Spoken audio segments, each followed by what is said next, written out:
अभिनेता सलमान खानचे वडील आणि ज्येष्ठ पटकथा लेखक सलीम खान यांची प्रकृती बिघडली आहे। 90 वर्षीय सलीम खान यांच्यावर लीलावती हॉस्पिटलमध्ये आयसीयू वॉर्डमध्ये उपचार सुरू आहेत। सलमान सुद्धा वडिलांना भेटण्यासाठी तडकाफडकी लीलावती हॉस्पिटलमध्ये पोहोचला। सलीम खान यांची प्रकृती स्थिर असल्याची माहिती डॉक्टरांनी दिली।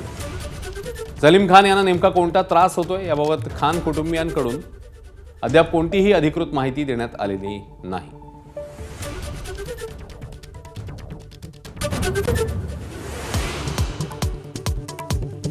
अजित पवारांच्या अपघात प्रकरणी सीबीआय चौकशी करा, सुनेत्रा पवारांची मागणी।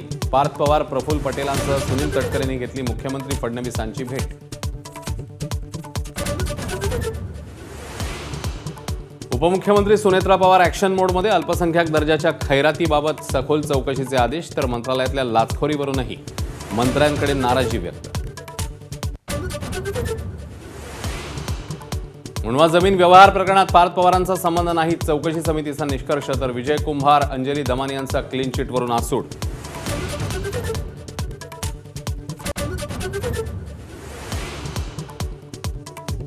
विमान अपघातानंतरच्या भीषण आगीमुळे ब्लॅक बॉक्सचं मोठं नुकसान, हवाई खात्याकडून निवेदनाद्वारे माहिती। फ्लाईट डेटा रेकॉर्डरसह कॉकपिट व्हॉइस रेकॉर्डरचाही सखोल तपास होणार। अजित पवारांच्या विमानातील ब्लॅक बॉक्सही राजकारणापासून सुरक्षित नाही। रोहित पवारांची पुन्हा शंकेची सुई, तर ईडीसह तपास यंत्रणांच्या कार्यक्षमतेवरही बोट। टिपू सुलतान संदर्भातल्या वक्तव्यावरनं हर्षवर्धन सपकाळांची दिलगिरी, तर भंडारा अहिल्यानगरसह ठिकठिकाणी सपकाळांविरोधात आंदोलनं।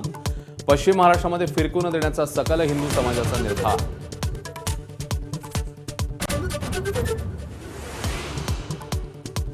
महादेव मुंडे हत्येप्रकरणी नार्को टेस्ट झाल्यास सत्य समोर येईल, ज्ञानेश्वरी मुंडेंना विश्वास।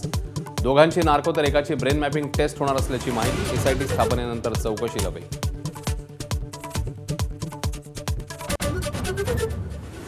T20 विश्वचषकात ऑस्ट्रेलियाला धक्का, झिम्बाब्वे आयर्लंड सामना पावसामुळे रद्द। ऑस्ट्रेलियाचं आव्हान साखळी फेरीत संपुष्टात, तर ब गटातनं झिम्बाब्वे आणि श्रीलंका सुपर 8 फेरीत।